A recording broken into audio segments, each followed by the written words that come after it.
तो वासंतिक नवरात्र आज से शुरू हो गया है और सभी देवी मंदिरों में भक्तों की भारी भीड़ है। प्रथम दिन शैलपुत्री के दर्शन का विधान है, लेकिन वासंतिक नवरात्र में 9 गौरी के दर्शन का विधान होता है और अलग अलग गौरी का इन 9 दिनों में दर्शन किया जाता है। उसके साथ ही काशी के गंगा तट पर दशाश्वमेध घाट पर प्राचीन सिद्धपीठ श्री बड़ी शीतला माता मंदिर के भी दर्शन का विधान है। कहा जाता है कि चैत्र के नवरात्र में माँ का विशेष अनुष्ठान, माँ का दर्शन और पूजन होता है। इसके साथ ही माँ अपने भक्तों को वो तमाम आशीर्वाद देती है जिनसे उनके घर में वैभव दुख की कभी कमी नहीं होती, सुख संपदा बनी रहती है।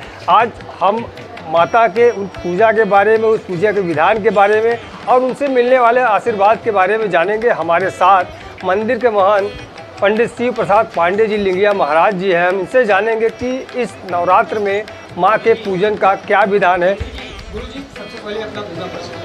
श्री महंत शिव प्रसाद पांडे महाराज जी लिंगिया, सप्तमातृका सिद्धपीठ श्री बड़ी शीतला माता माई धाम, दशाश्वमेध शीतला घाट, काशी। जिस तरह से चैत्र का नवरात्र कहा जाता है, 9 गौरियों के दर्शन का विशेष विधान है इसमें, लेकिन इसके साथ ही माँ शीतला का भी एक विशेष अनुष्ठान किया जाता है 9 दिनों तक। तो वो अनुष्ठान क्या है, किस तरह की पूजा अर्चना की जाती है और क्या लाभ देता है?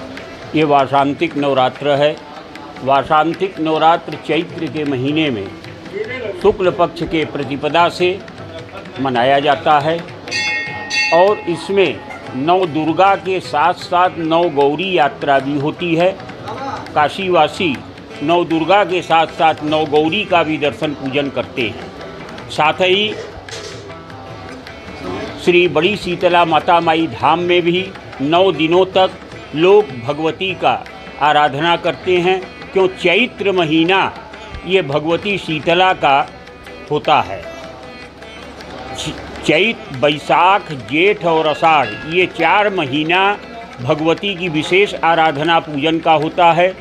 इसमें जो भी भक्त माँ की आराधना, पूजन, सेवा इत्यादि करते हैं, उनके घर में रोग, व्याधि, विस्फोटकादि दारुण रोग ये प्रवेश नहीं करते। और साथ ही ऐसा कहा गया है पुराणों में, शास्त्रों में, कि ये ऋतु परिवर्तन का समय होता है। तो जब ऋतु परिवर्तन होता है तो इस समय अनेक प्रकार की बीमारियां उत्पन्न होती हैं। तो इसमें भगवती शीतला की आराधना का विशेष महत्व है। इनकी आराधना कई प्रकार से भक्त लोग करते हैं। जैसे नवरात्र में 7वें दिन भगवती कालरात्रि स्वरूप में भी इनका दर्शन पूजन होता है। भगवती शीतला स्वास्थ्य एवं स्वच्छता की अधिष्ठात्री देवी हैं। इनके आराधना से प्राणी स्वस्थ रहता है और विशेषकर इनके पूजा में सफाई का विशेष महत्व है, क्योंकि भगवती स्वास्थ्य स्वच्छता की अधिष्ठात्री देवी हैं। जब घर में माता निकलती हैं, विस्फोटकादि दारुण रोग का प्रवेश होता है, तो उस वक़्त भगवती को पहले तो अपने घर में साफ़ सफाई रखना चाहिए। साथ ही भगवती को दही, धार इत्यादि अर्पण करना चाहिए, जिससे वो विस्फोटकादि दारुण रोग जो है वो शांत होता है। तो इसमें अनेक प्रकार से अष्टमी पूजन पर दही, गुलगुला, लपसी, पान, बीड़ा, ऋतुफल, चौराई की साग इत्यादि ये सब भगवती को पूजन में चढ़ाने का विधान है, जो हमारे प्राचीन काल से ऋषि मुनि ये करते चले आ रहे हैं।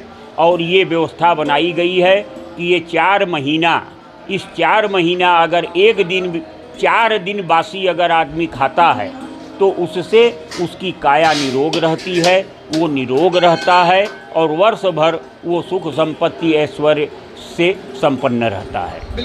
आज प्रथम दिन शैलपुत्री और गौरी के रूप में भगवती का दर्शन हो रहा है। इसी क्रम में द्वितीय दिन ब्रह्मचारिणी, चंद्रघंटा, कुसुमांडा, इस तरह करके भगवती का 9वीं वाले दिन सिद्धिदात्री के रूप में भगवती की पूजा की जाती है। क्योंकि कहा गया, शीतले त्वम जगन्माता, शीतले त्वम जगत्पिता, शीतले त्वम जगद्धात्री, शीतलायै नमो नमः। जो जगत को धारण करने वाली है, भगवती का स्वरूप खर के ऊपर, गधे के ऊपर बैठी हुई, एक हाथ में झाड़ू, एक हाथ में कलश और मस्तक पर सूप धारण की हुई, ये भगवती का स्वरूप है। तो झाड़ू का काम है झाड़ना, सफाई करना। तो उससे जो इनके शरण भक्त लोग आते हैं उस झाड़ू से उसको वो झाड़ती है और फिर जो अच्छाई है उस सद्गुण को उस शरीर के अंदर प्रतिष्ठापित करके अमृतमय जल से छींटा मारकर उसके काया को निर्मल कर देती हैं। इसलिए जिस प्रकार से हमारी सत्ता है उसी प्रकार परब्रह्म परमेश्वर की सत्ता में स्वास्थ्य मंत्रालय की ये अधिष्ठात्री देवी हैं। इनके आराधना, पूजा, सेवा, अर्चना से सभी प्रकार के रोग, बाधा इत्यादि दूर होते हैं। गुरु जी, बात की जाए अगर इनके प्राचीनता की तो सामने इनके दशरथेश्वर महादेव कहते हैं कि भगवान राम के पिताजी ने इनकी स्थापना किया था। तो इनके प्राचीनता की बात की जाए तो कितनी प्राचीन देवी मानी जाती है? देखिए,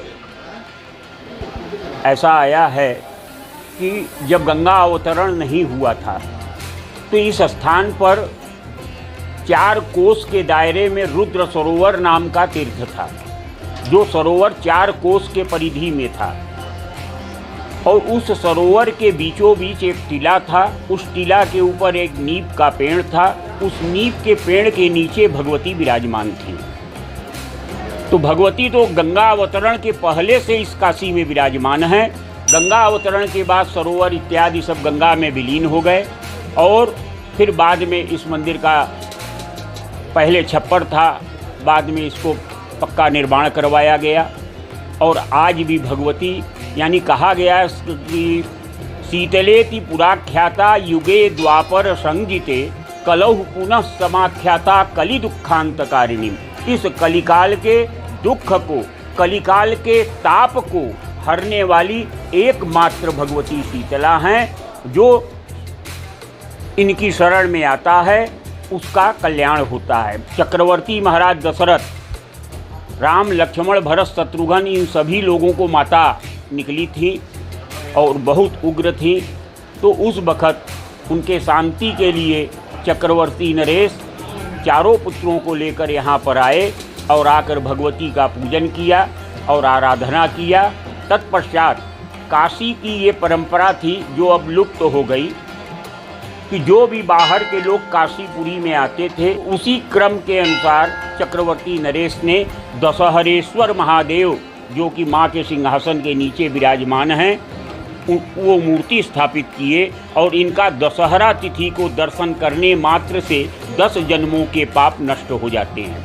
उसके पहले भगवान ब्रह्मा जी यहाँ पर 10 अश्वमेध यज्ञ किए और भगवान शिव से प्राप्त शिवलिंग, जो कि दशाश्वमेधेश्वर के नाम से विख्यात है, जो कि माँ के मंदिर में विराजमान हैं, वो दशाश्वमेधेश्वर हैं। ज्येष्ठ मास के दशहरा तिथि के पहले से प्रतिपदा से लेकर दशहरा तक 10 दिनों का इनका दशाश्वमेध तीर्थ में स्नान और दशाश्वमेधेश्वर महादेव का दर्शन पूजन का बहुत बड़ा महात्मा है।